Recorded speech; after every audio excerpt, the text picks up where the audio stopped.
Boa noite. Boa noite, meu querido. Tudo bem?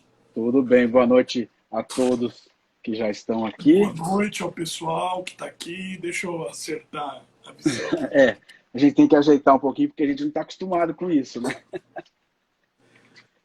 Você até que Acho que eu está vou mais. trocar de gravata, João. A gente está com a mesma cor de gravata Mas isso mostra a sintonia, né? e Porque a nós gente não não combinamos. combinou, né? Não, exatamente. Não combinamos a cor da gravata. Mas, aliás, bonita a sua gravata. Muito bonita. Você está me Muito ouvindo obrigado, bem? muito obrigado. Oi? Está me ouvindo bem? Tô.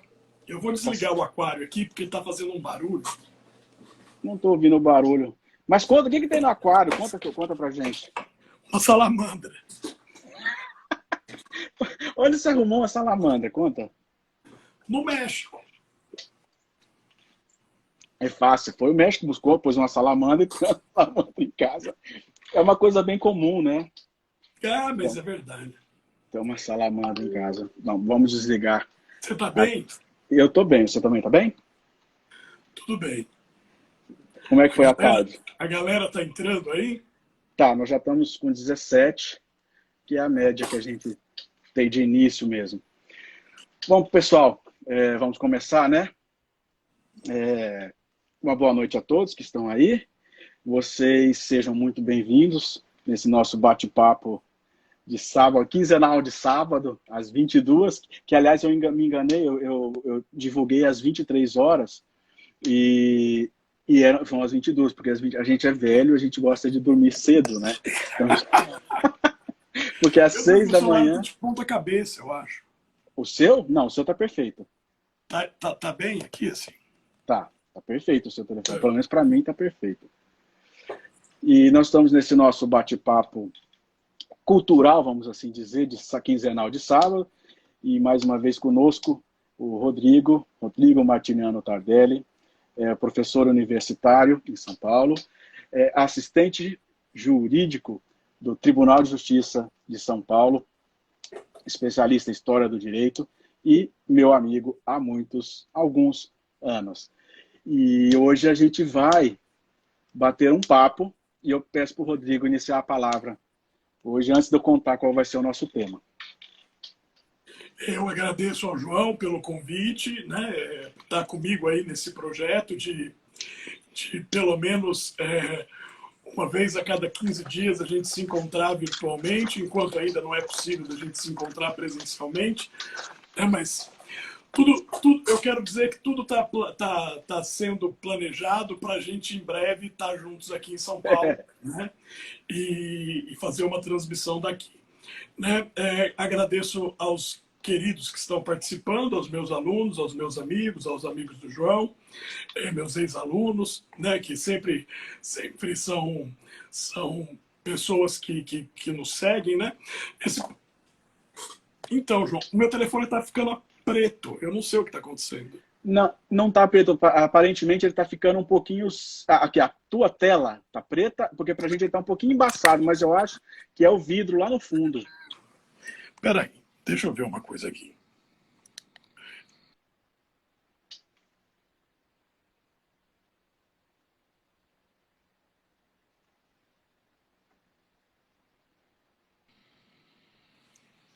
Acho que agora... É que o vidro atrás é da... Do aquário. Isso, deixa eu ver. Bom, vamos ver se vai agora. Peraí. Ai, tá vendo? Fica cortando a minha cabeça. Não, não tá cortando. Pelo menos pra mim tá. Bom, vamos assim, né? E a gente está num projeto de discutir sobre história do direito, sobre história, na verdade, história das instituições, também história do direito. E o João é meu amigo já há muito tempo, um advogado, um excelente advogado, um advogado militante, né? E também é apaixonado por história. Por isso a gente resolveu fazer esses debates, né? essas conversas, na verdade, não são debates, mas são mais conversas. E hoje a gente vai tentar falar sobre o período que se seguiu ao último período que a gente conversou na última vez, né? Na última vez a gente falou sobre o Império Romano e falou sobre algumas peculiaridades da época em que a Roma se mantinha no modelo imperial.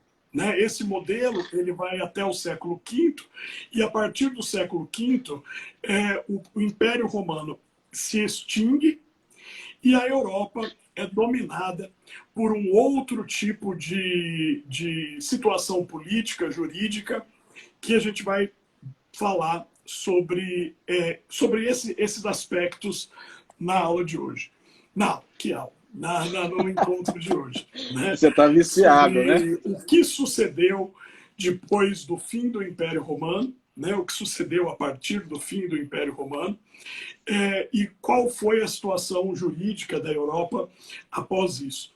Nas propagandas, né, nas mensagens que o João colocou especificamente ao longo da semana, ele fez menção a um livro e um filme que retratam bem a época do século XIV, que é O Nome da Rosa, do Umberto Eco. Né? Então a gente vai falar sobre a Idade Média, sobre a Baixa Idade Média, sobre a Alta Idade Média. Nós vamos entender alguns aspectos que são folclóricos e que são repetidos à exaustão, né? Como a Idade Média como um período de trevas, a Idade Média como um período de atraso, um período onde não houve nenhum avanço para a humanidade. E vamos tentar, do ponto de vista histórico e do ponto de vista jurídico, desvendar alguns mistérios medievais. Né? Vamos falar de algumas lendas típicas da Idade Média, como a Papisa Joana, como o Santo Graal, como o Rei Arthur. Lendas essas que povoam a nossa imaginação até hoje. Né? E também falar dos aspectos, das curiosidades a respeito das pessoas e do direito na Idade Média. Ótimo. Deixa eu só alertar também, pessoal. A gente vai fazer da seguinte forma. A primeira que a gente fez por aqui foi muito longa, acabou se estendendo demais, talvez pela nossa inexperiência. Então, eu proponho que a gente faça da seguinte forma hoje. A gente deixa o primeiro período de 50 minutos, que vai dar mais ou menos daqui 40, 45 minutos. A gente encerra, passa 5 minutos, retornamos com perguntas e discussão, no sentido de trazer para os dias atuais o que nós tratamos, o que nós passamos nesse primeiro momento. Tudo bem, Rodrigo? Tudo ótimo. Eu tenho algumas perguntas aqui, algumas coisas que me mandaram para a gente tentar fazer. Tinha uma pesquisa que eu tinha pego na internet, a maldita sumiu, mas eu tenho ela aqui no Story, mas era fantástica a pesquisa. Foi a Judite que fez isso com você. Será que foi a Judite? Não, ela já está dormindo. Mas eu não duvido, porque estava em cima da cama e ela costuma, quando eu deixo ela muito quietinha, ela pula em cima da cama e aí você já sabe, né? Então vamos lá, nós temos aí 45 minutos. Eu vou marcar aqui para a gente não se perder. A palavra está contigo. Então, a Idade Média é um período que corresponde a mais ou menos 1000 anos. Né? Ela vai, tecnicamente, do século V até o século XV. Pela Idade Média, então a gente, naquela divisão clássica da história do século XX, nós temos a Idade Antiga, a Idade Média e a Idade Moderna, para depois passar para a Era Contemporânea. A Idade Média, ela se inicia com a queda do Império Romano. O que significou a queda do Império Romano? Nos últimos 200 anos de Império Romano, nós tivemos uma diminuição das fronteiras por conta dos povos bárbaros que originalmente habitavam onde hoje é a Alemanha, e esses povos, por deslocamentos, eles foram adentrando e diminuindo as fronteiras do Império Romano. Eles não foram assimilados, num primeiro momento, pelo Império, e houve muitas guerras nos últimos 200 anos, e alguns povos ficaram até folclóricos, né, como os hunos, né, de Átila e tal.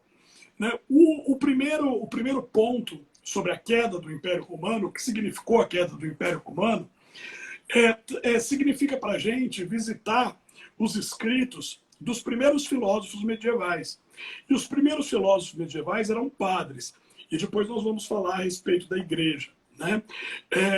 Esses padres, eles formam uma escola filosófica chamada patrística, que é a doutrina dos pais da igreja, dos padres da igreja, daí patrística. O principal nome da patrística foi o maior teólogo de todo o cristianismo até hoje, que foi um bispo nascido no norte da África, chamado Agostinho, né, que ficou conhecido como Santo Agostinho. Santo Agostinho viveu exatamente no final do Império Romano, nos últimos estertores do Império Romano e no começo do período que a gente chama de medieval, né? Então, veja, o que Santo Agostinho olhou e viu foi a destruição de tudo aquilo que ele conheceu como estável num determinado dia, né? Santo Agostinho presenciou, como chefe da cidade de Hipona, no norte da África, a invasão dos povos vândalos, que destruíram todo o Império Romano Africano e estabeleceram um governo anárquico. Daí que nós usamos até hoje vândalo como sinônimo de destruição, né? E Santo Agostinho viu exatamente isso. Então ele conhecia a ordem do Império Romano, o pai dele era um funcionário do Império Romano, um prefeito, e viu essa ordem ser destruída. E voltou seus olhos para um filósofo da antiguidade chamado Platão. E enquanto Agostinho assistia à civilização ser destruída, ele lia Platão. E quando, no dualismo platônico, ou seja, no mundo das ideias e no mundo do físico, Santo Agostinho fez uma interpretação cristã e dando início a um período de uma teologia bem rigorosa em termos científicos, e estabeleceu aí a diferença entre a cidade de Deus, que é aquela que a gente espera do mundo espiritual, e a cidade dos homens, que está sendo destruída, né, que é o colapso do Império Romano. Esse período da Idade Média foi um período em que surgiram, onde antes era o Império Romano, os estados nacionais, né? Surgiu a Espanha, surgiu a França, surgiu Portugal. Então, onde antes havia uma unidade política e jurídica chamada Império Romano, no lugar surgiram pequenas unidades políticas, né? Inglaterra, Prússia, estados papais, que tinham autonomia política e jurídica suficiente, mas eram ligados por um elemento que se transformou no elemento mais conhecido da Idade Média, que é a religião, né? Embora os países fossem autônomos, todos eles tinham a mesma religião e todos eles estavam submetidos à autoridade do Papa. Isso é interessante porque na Idade Média, pelo menos no Ocidente, vai haver uma homogeneia, né, do ponto de vista da religião, do cristianismo. E essa hegemonia, homogeneia e hegemonia, isso vai durar por 1000 anos, até o período da Idade Moderna das navegações e das descobertas territoriais por conta dos países ibéricos. Rodrigo, a gente está falando aí, a gente está falando só para situar, 1400 e alguma coisa até esse período, 400 até 1500, vamos colocar aí. Mais ou menos. Né? O marco inicial da Idade Média é a destruição da cidade de Roma no ano 476 depois de Cristo. E o fim da Idade Média é tido como a descoberta da América em 1492. Então nós temos aí 1.400 anos, 1000 anos praticamente, 1000 e poucos anos de período em que, muito embora houvesse uma diferenciação nos reinos, havia uma homogeneidade quanto à religião, né? E a Igreja Católica, então, como única representante do cristianismo até então, né, ela exercia, então, o seu domínio através do Pontífice de Roma, né, do Papa de Roma, que vai estar no centro daquela história que a gente viu no Nome da Rosa. Né? A questão da autoridade papal vai estar no centro da questão.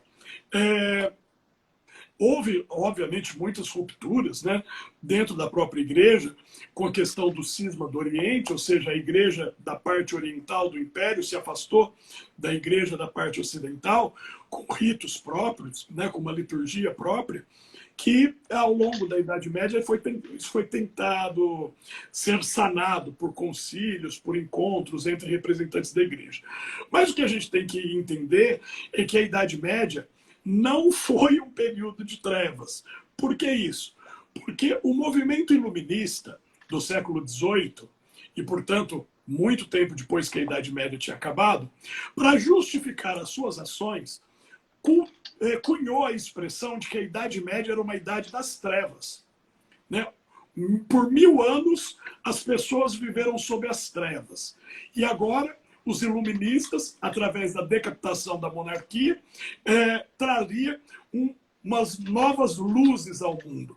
Essa é uma ideia muito preconceituosa e muito equivocada, que é repetida até hoje. Né? A Idade Média, a Idade das Trevas, na Idade Média não houve nenhum avanço, o pessoal ficava só rezando. Né? Há muitas diferenciações em termos da vida cotidiana da Idade Antiga para a Idade Média. Talvez o ponto principal seja até a questão dos hábitos pessoais. Né? Veja, até quando o Império Romano existia, ou até quando o Império Romano ainda não era cristão, os hábitos de higiene eram absolutamente parecidos com os nossos. Né? Havia abundância de água, as pessoas tomavam banho, etc. Né? Com a ascensão do cristianismo, e o cristianismo passando também a ser um instrumento jurídico, os hábitos da população vão ser alterados. Então, vão ser obrigatórios jejuns, a nudez vai ser totalmente proibida nas artes e na sociedade, as pessoas vão poder tomar banho mais ou menos uma vez por ano, por força de lei, né? Obviamente nem todo mundo respeitava essa lei, e de roupa. Né? Ninguém mais vai poder ficar nu. Né? A nudez é tida como um grande pecado. As artes vão sofrer muito com relação a isso. Né? E também os hábitos. Imagina, as pessoas tomavam banho diariamente e passam a uma situação em que elas não mais tomam banho. Então a expectativa de vida, que no Império Romano girava em torno de 57 anos, na Idade Média passa a menos de 30 anos. Então as pessoas vão viver muito pouco. Vão viver muito pouco na Idade Média. E aquelas pessoas que chegam, que passam dos 40, dos 50 anos na Idade Média, vão ser exceções. Né? Então a qualidade de vida vai diminuir muito, como a qualidade de alimentação, né? E coisas desse tipo. Mas isso não significa, por exemplo, que na Idade Média todo mundo acreditava que a Terra fosse plana. Isso é uma mentira que as pessoas contam, né? Os terraplanistas insistem nisso, né? De que na Idade Média todo mundo acreditava que a Terra era mentira nisso. Ninguém nunca acreditou que a Terra fosse plana. Só hoje em dia que as pessoas acreditam que a Terra é plana. Né? Na Idade Média ninguém assim, que não houve nenhum progresso na Idade Média. Tudo que a gente entende de progresso foi da Idade Média. Né? A melhoria dos instrumentos de navegação, da cartografia, dos mapas, os mapas se tornaram mais precisos, a criação das universidades a partir do século XI, tudo isso nasce da Idade Média e diretamente da influência da Igreja. Então, essa ideia iluminista, ateia, que foi propagada, né, no século XX, de como se a Idade Média fosse uma grande missa, que começou no século V e acabou no século XV, é uma mentira completa. E as pessoas que propagam essas ideias ou são ignorantes ou são mau caráteres. Né? Porque dizer que a Idade Média foi um período de trevas é uma ignorância infinita. Né? Então, veja, o nosso próprio convívio que se iniciou, João, numa universidade, então diz respeito diretamente a uma questão medieval, né? Uma questão de educação. na Idade Média vai se predominar. Lógico, né, que nós estamos falando que essas nações, né, Espanha, Portugal, Inglaterra, nasceram de reinos bárbaros. Portanto, eram reinos que tinham situações políticas diferentes. É na Idade Média que vai surgir a figura do Rex, de novo com aquela importância política, o rei, e dentro da questão do rei, a questão da vassalagem. Né?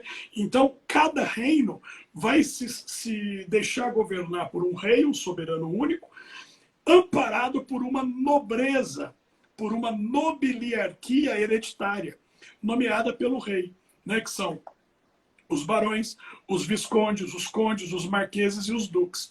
Então, são todas criações da Idade Média. Se hoje a gente ainda vê muitos países em que há monarquia, em que se há uma nobreza hereditária, a origem disso está nos reinos bárbaros.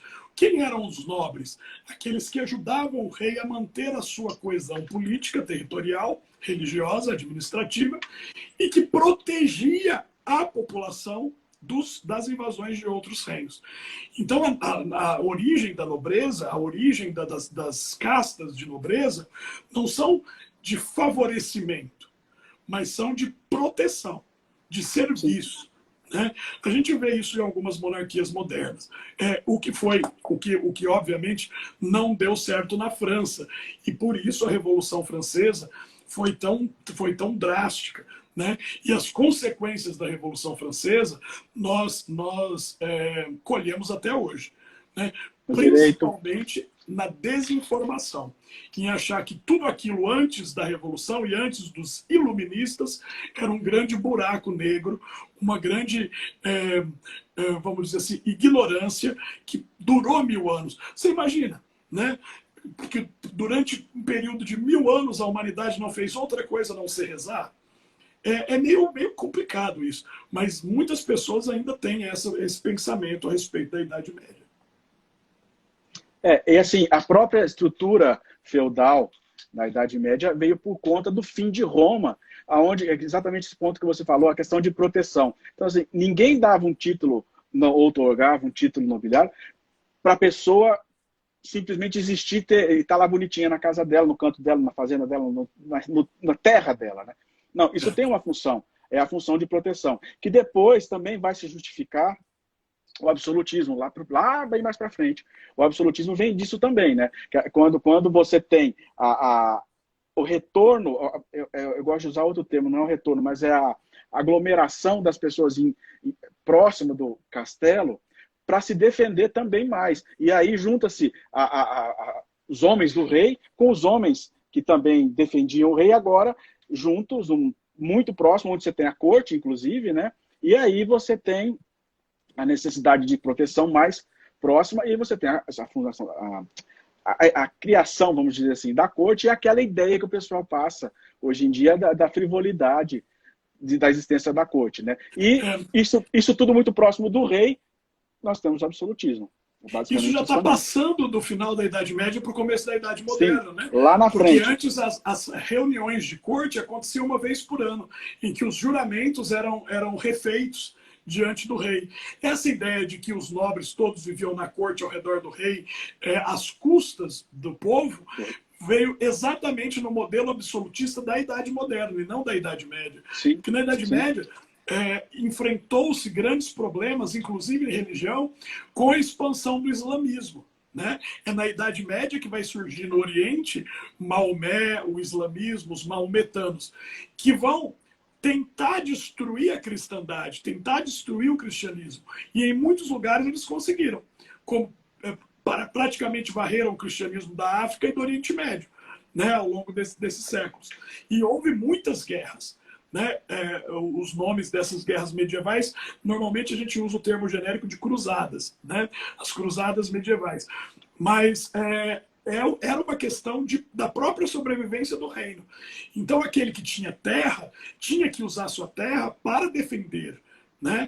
Permitir com que tivesse uma classe trabalhadora que produzisse alimentos e impostos e que não lutasse. Que dedicasse somente a isso. É uma estrutura muito interessante. Né? A estrutura medieval é muito interessante.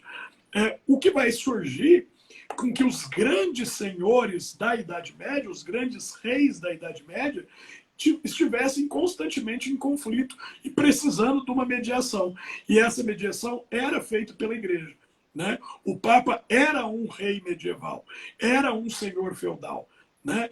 E entre eles, como ele, além de ser um líder político, ele também era um líder religioso, muitas vezes sobrava a ele as disputas entre reis.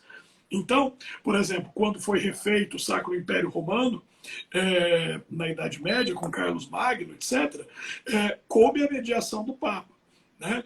Todos os grandes conflitos tinham a mediação da igreja, porque a igreja deixa de ser apenas uma religião e passa a ser uma força política extremamente poderosa na Idade Média. Ainda mais com estabelecimentos de jurisdições paralelas, como foi o Tribunal da Santa Inquisição, né? A Santa Inquisição era uma jurisdição completamente paralela. Nós, que estudamos direito, uma das primeiras coisas que a gente ouve na faculdade é que a jurisdição é inerte, né? O princípio da inércia da jurisdição.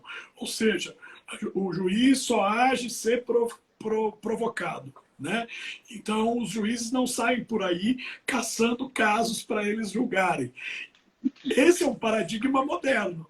A Inquisição era exatamente isso, uma jurisdição itinerante, né? Juízes que iam de lugar para lugar para procurar casos para julgar, né? Então, o processo na Idade Média era bem diferente daquele paradigma que nós temos hoje em termos de processo. Correto.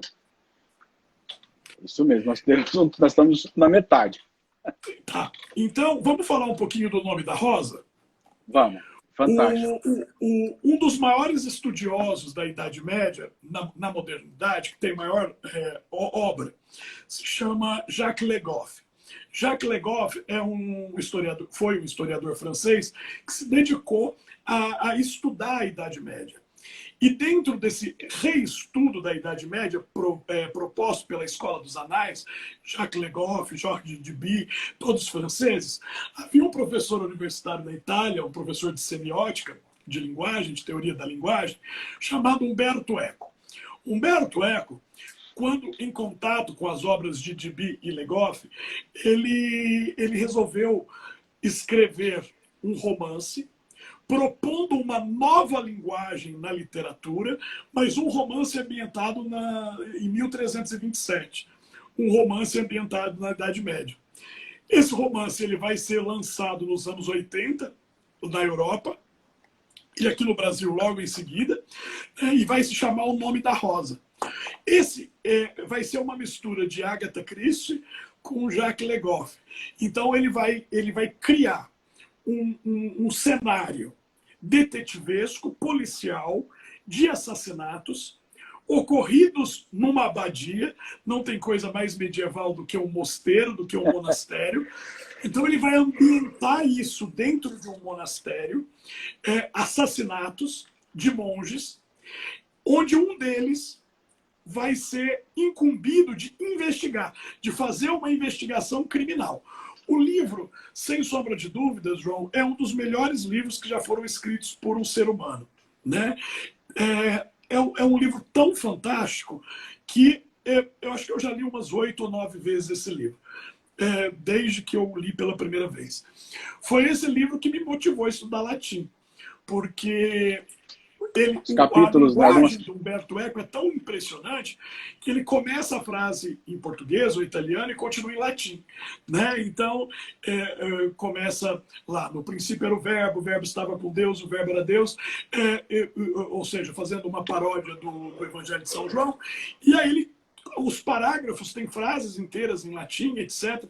E eu, criança, adolescente, queria saber do que estava falando, já que esse romance me impactou demais. E aí eu fiquei tanto no pé da minha mãe que ela me arrumou um professor de latim. Eu devia ter 13 anos e foi meu professor de latim até eu ter 16, 17 anos, né? Exatamente por conta do Nome da Rosa. Esse livro virou um filme, né? Com o Sean Connery como ator principal e o Christian Slater como o aprendiz, né? Um filme, uma produção alemã, francesa, italiana e norte-americana. Esse filme também é excelente. E por trás deste enredo policial, dessa trama policial, Humberto Eco apresentava todas as questões importantes da Idade Média. A filosofia, a política, o conflito entre o Papa e o Imperador do Sacro Império, né? E a utilização das ordens religiosas. Hoje, muitas vezes, a gente vê que paróquias são dirigidas por ordens, como os franciscanos, os dominicanos, os beneditinos. Tudo isso vai surgir na Idade Média, todas essas ordens. E naquele contexto histórico do século XIV, ou seja, de 1327, o que estava em choque? O Papa, que não morava mais em Roma, ele tinha se exilado na França. Os historiadores católicos chamam esse período de cativeiro da Babilônia, embora não tivesse nada com a Babilônia. O Papa João XXII, que morava em Avignon, no sul da França, dirigia a igreja de lá, e o imperador do Sacro Império, que era um imperador alemão. E veja, o Sacro Imperador, ele usou a ordem dos franciscanos para atingir a autoridade do Papa.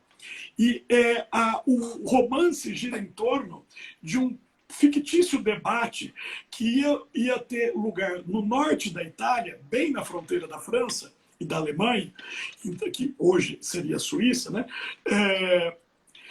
Entre os enviados do Papa e os enviados do Imperador. Os enviados do Papa eram cardeais, clérigos, e os enviados do Imperador eram os franciscanos, pedintes, despojados das questões materiais. Porque, veja, o Papa João XXII, mais ou menos nessa época, ele quis acabar com a ordem dos franciscanos, porque a ordem dos franciscanos era uma oposição à autoridade do Papa.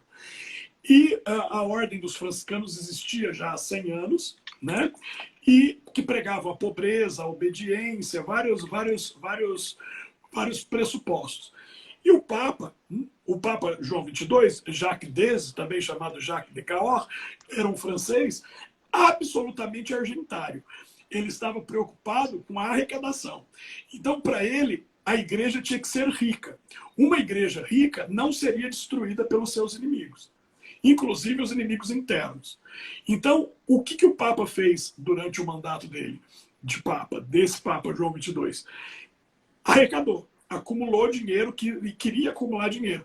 E os franciscanos se levantaram contra essa ordem. Falaram, não, Jesus Cristo era pobre, então a igreja tem que ser pobre.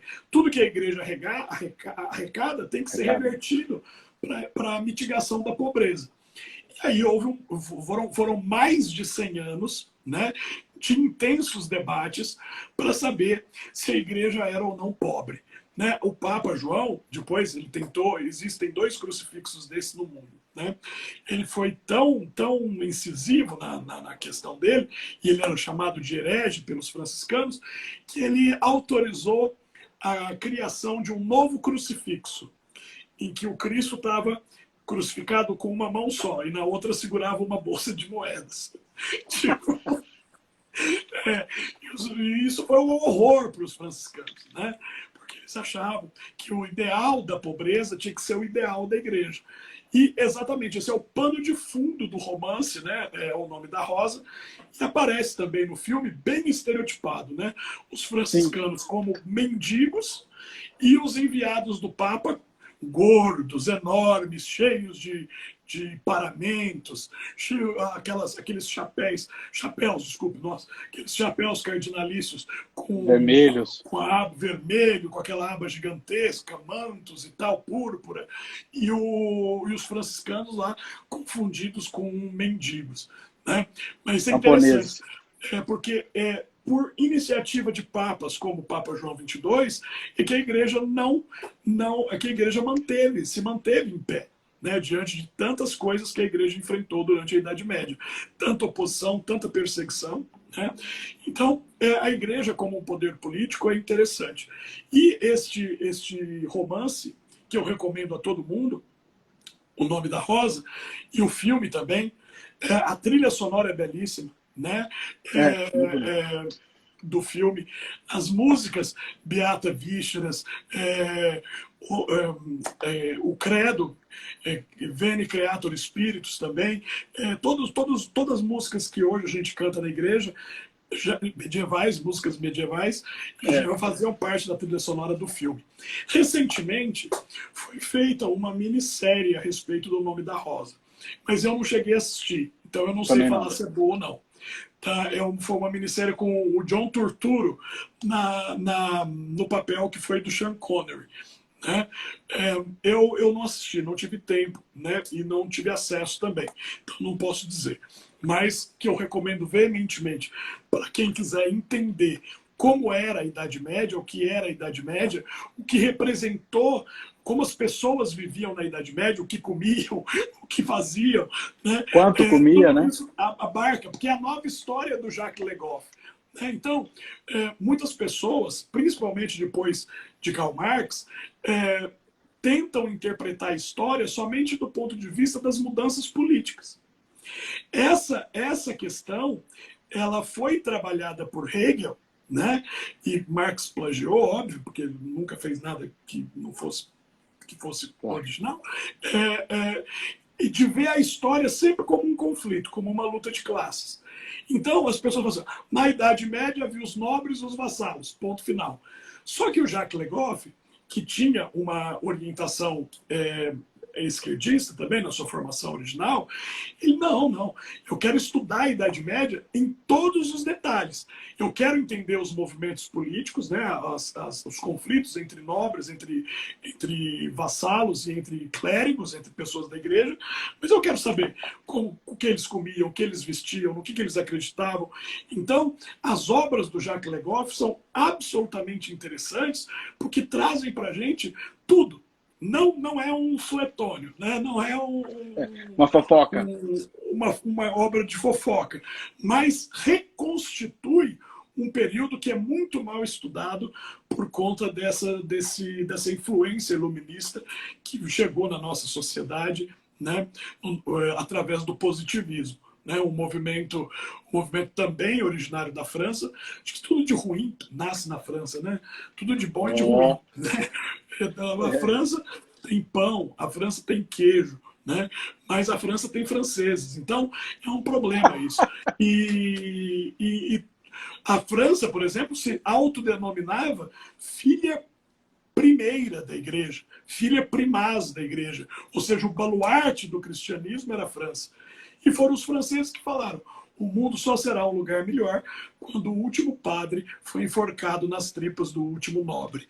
Né? Então, veja, esse conflito, essa situação convulsiva e conflituosa, que aparece também na Primeira e na Segunda Guerra Mundial, na Primeira e na Segunda Guerra Mundiais, fazem parte da França, né? Então é um lugar onde você, até hoje, se você for, você pode viver medievalmente, porque não existe nenhum lugar onde castelos e abadias são mais bem preservadas do que no interior da França, e também você lida com cidades completamente desvinculadas de qualquer ideário medieval, como é Paris. Né? Uma cidade completamente ateia, completamente moderna, completamente laica. Né? E cidades como Nantes, como Chartres, como Avignon, cidades essas que ainda guardam uma vida medieval, onde na vila as casas ainda são de pedra, onde cada casa tem mais de 1000 anos de construção, as pessoas ainda moram nos mesmos lugares, né? Onde tem um padeiro, um mantegueiro, um açougueiro, que é da mesma família desde de sempre. Né? Isso a gente vê na França, coisa que no Brasil a gente não tem muito sentido de tradição, talvez porque a gente também seja um país muito recente, né? Em termos históricos. A gente ainda não teve tempo de sedimentar uma cultura brasileira. A cultura brasileira hoje estudada, em termos antropológicos, é uma grande mistura, né? Da cultura europeia com tendências africanizantes. Mas isso e um pouco da indígena também, né? E um pouco da indígena também, que a gente faz questão de olvidar na maioria das vezes, né? Mas essa é uma outra discussão que se a gente entrar agora, a gente vai acabar. Eu quero fazer só um adendozinho, para quem tiver interesse. O Nome da Rosa livro, eu encontrei, essa semana eu fiz uma pesquisa, existe na Amazon e outras livrarias na faixa de 60 a 70 reais. Né? Tem na estante virtual. De que ano que ele é? Deixa eu colocar aqui. Acho que 83, 81, 83, eu não tenho certeza. mas ele tem a partir de R$ 10 em boas condições na estante virtual. R$ 10? R$ 10, usado, Olha aí. mas R$ 10. Então não tem desculpa para não ler quem quiser, né? E o filme, esse não tem desculpa mesmo, porque o filme ele tem de graça, você não encontra Netflix nem nada, mas existe de graça, uma qualidade não muito boa, né, de imagem, mas tem de graça, dublado inclusive, no YouTube. Então a pessoa pode, assim, eu verifiquei ali, são 2 horas e pouquinho, tá lá inteirinho, filme fantástico, o Sean Connery continua o mesmo, embora tenha morrido. Ele morreu ano passado, né? O romance é de 1980 e o filme é de 1986. Isso. Só para informação. E tem também, quem tiver preguiça de ler o livro, tem no YouTube também, tem algumas, entre aspas, aulas, que o pessoal faz uma narrativa, dá uma explicação, enfim, só não vê quem não quer, quem não... Mas assim, leia um livro por R$ 10, né? E tem até a versão para pôr em iPad, em Kindle, sei lá como é que chama. Os livros e-books, né, que eles chamam, tem também na faixa de R$ 40, R$ 50. Mas, pô, 10, não gostou, passa para frente. Porque, né? Quando a gente fala Mas assim, né, vou ler um livro de não sei quantas mil páginas, lá, sei lá, de 600 páginas, falando de Idade Média, falando de padre, que chatice. Que não é um livro que prende, é surpreendente.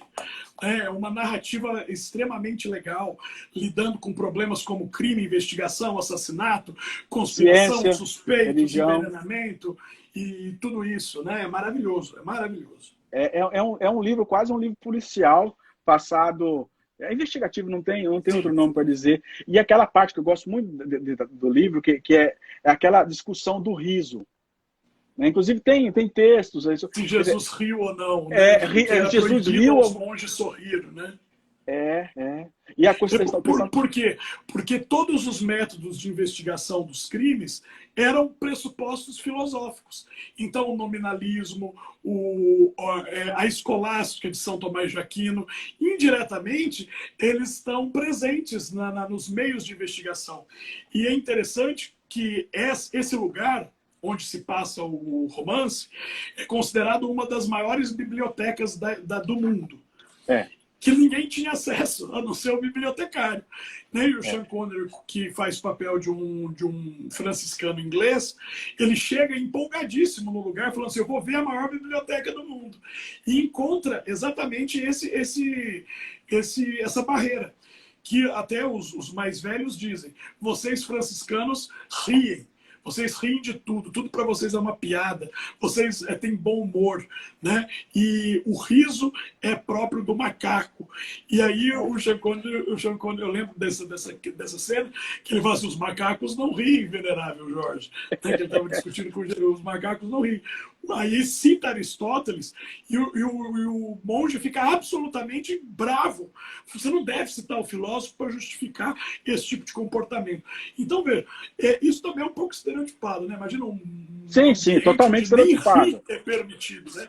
Onde nem rir é permitido, e ele vai descobrir que nesse ambiente onde que nem rir é permitido, tinham tramas sexuais secretas, tráfico de alimento em troca de sexo, os livros mais escondidos, dava para ter um acesso por corrupção, né? E vai criar, né, em torno de um mito que existe até hoje, né, de que a poética de Aristóteles, a obra poética de Aristóteles foi feita em 2 livros e não em um livro só. E o livro proibido seria o Tomo Perdido, que era o 2º livro da poética, que teoricamente a igreja destruiu todas as cópias, porque falava que o riso era um mecanismo de ensino, o riso era pedagógico. Exatamente. E a questão do riso, ela também ela traz, para a gente analisar hoje, essa questão de quando você ri, você perde o medo. Quando você perde o medo, você se afasta da fé, né? Então, eu vejo os meus alunos, né? Eu vejo os meus alunos aqui. A minha aula é uma aula que não é nem um pouco divertida. Eu já assisti sua aula, inclusive. A minha aula ela é totalmente medieval, sem riso. eu maltrato os alunos, né? Ou seja, eu sou uma pessoa totalmente não medieval, na verdade, né? Você tem a palmatória, inclusive, aí. Eu Depois, tenho se você quiser mostrar a pinto de palmatória. boi, tenho tudo aqui que você quiser de métodos pedagógicos. E aí, eu acredito nisso. Eu acredito que aprender se divertindo é melhor. Eu descobri isso lecionando. Né? No começo eu não era muito adepto de brincar com os alunos, de me envolver com os alunos, não.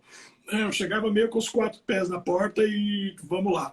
Mas eu descobri que é muito mais fácil você ensinar se divertindo do que ficar castigando. Né? É claro que hoje as coisas saíram muito do controle. Hoje, quando as aulas presenciais voltarem, com certeza eu vou levar a palmatória e o pinto de boi. Obviamente, eu vou ser mandado embora uma semana depois e preso na semana seguinte. Por isso, eu espero que você esteja em São Paulo para me tirar do cárcere. Mas que eu vou bater nos alunos, eu acho que com certeza eu vou. Ai, ai. Então é isso, gente. Vamos dar uma paradinha. E aí você tem alguma coisa para acrescentar para a gente poder, no segundo bloco, abrir para perguntas dentro daquela ideia de ciência, direito e religião. Ok. Tudo bem? Vamos só pausar, esperar salvar e aí a gente reinicia em 3 minutinhos. Tá bom? Até mais.